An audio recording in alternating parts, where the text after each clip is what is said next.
Bonjour, Eve. I'm calling from France and I've been learning 3D modeling on and off for about 2 years now. I would like to work as a prop artist or as a 3D journalist. What does my portfolio currently stand? So, there we go. Thank you for the bits, man. Thank you for the bits. Clean the house. There you go. So, where does my portfolio for these positions? Let's take a look. Okay. Oof. Oh, man. Oh, dude, I love this. So good, man. It looks very nice. It looks a little bit on the flat side. I would try adding a little bit more ambient occlusion, but the gradients that you're using, top notch. By the way, guys, if you are interested in getting 3D code, right now they're running a sale.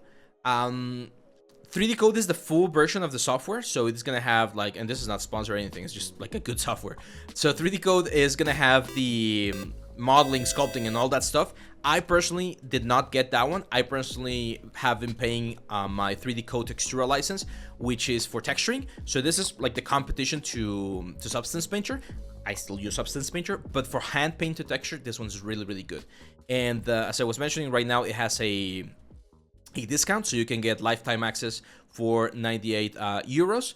You get free updates for 12 months, and then it's 40 euros for another 12 months. So I think it's a fair price. I'm using this thing right here, which is very cool.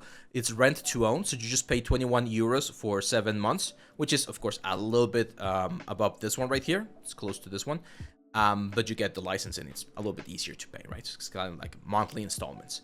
So if you're thinking about like our good friend here, Colin, going and doing a lot of hand painted texture, you will definitely need 3D code.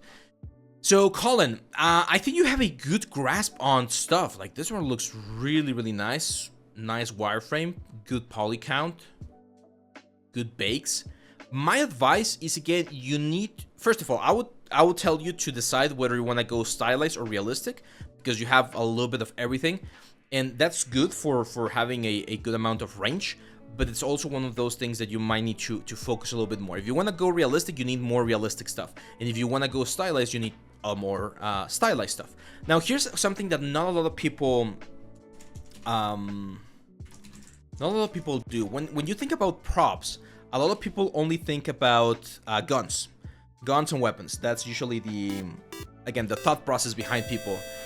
Right, B, thanks for the follow, man. So there's so much other things that you can do for props, and one of the best things that you can try to do is do a little scenario like this one right here. Look at this. Oof, this is beautiful. So this is actual things that were used on the game, right? So it's like an altar. This is prop artist. Like, this is not an environment artist. Someone who's doing props will have to do things like this. And as you can see, they're way more complex, not only on the modeling side of things, but also on the painting side of things. So there we go. This example right here, like if you show me this on a portfolio and you want to do, again, props and hand painted stuff, if you show me this, you're hired on my studio, right? Like I cannot talk for Blizzard, but if you show this, it shows that you can not only do the technical side of things, but it also shows that you can like think about how all of this is going to be part of the same little scene, the same little environment. Because when we do things like this, when we think of them as isolated elements, we fail to see how they're going to be part of a final product. So if I tell you, hey, I would love to have this sword, I would actually love to have this sword, by the way. If I could 3D print this, that would be like freaking awesome. But like if I tell you I want to have this sword, like where is this sword living within a world? Like how is this gonna be part of a product? Because I know we hate this, but as the entertainment industry, one of the things that we need to understand is that we're selling something. Games, movies, models, things for cosplay, like there's a bunch of things that we're selling, right? So if I see this to me just looks like a practice, right? Like it's just you wanted to practice this stylized lava rock and you went for it, and it looks good. I do think it's missing a little bit more on the emissive. It looks like honey instead of lava. Like it's missing that sort of like hot factor, but it's just a lava rock. Now, what can we do with this? Well, if you do 2 or 3 different versions of this lava rock, and then you do a dragon egg, and then you do like some rock formations, you can mix all of them together and create a little hatchery, right? Like a little scene where it's like a hatchery for dragons, where you like multiply or duplicate some of these elements, and you get something that reads as a final product for whatever it is you're doing. So that part right there is very, very important. Same for this one right here. Like, great practice. I love this. Like, I could definitely see this in World of Warcraft. Like, it looks great. I actually don't have any feedback for this. Maybe if this is supposed to be glass to make it again a little bit more shiny, but I love the softness that you are painting with your gradients here. So if you're doing this, again, how does this fit with the rest of the element? You might need to do 2 or 3 or 4 more. I remember in BioShock Infinite, there were vials, right?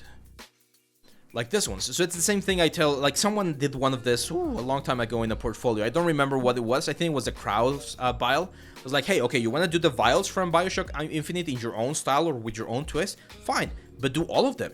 Do all of them and show them to me in a nice little like cabinet with wooden like decorations and things like that, so that it looks again like a final product and not just like an isolated asset. That's the kind of stuff that you want to go for.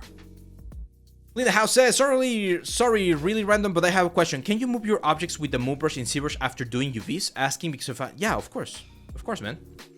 Yeah, UVs are kind of like the soul of the object. Like they're not connected, like they're connected to the polygons, but you can move the polygons freely and they will not change the UVs. They will distort the UVs if you do a very like heavy deformation, but they will not destroy it.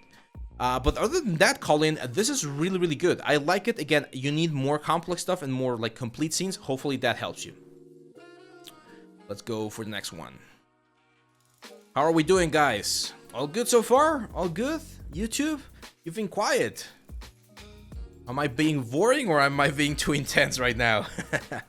Let me check here real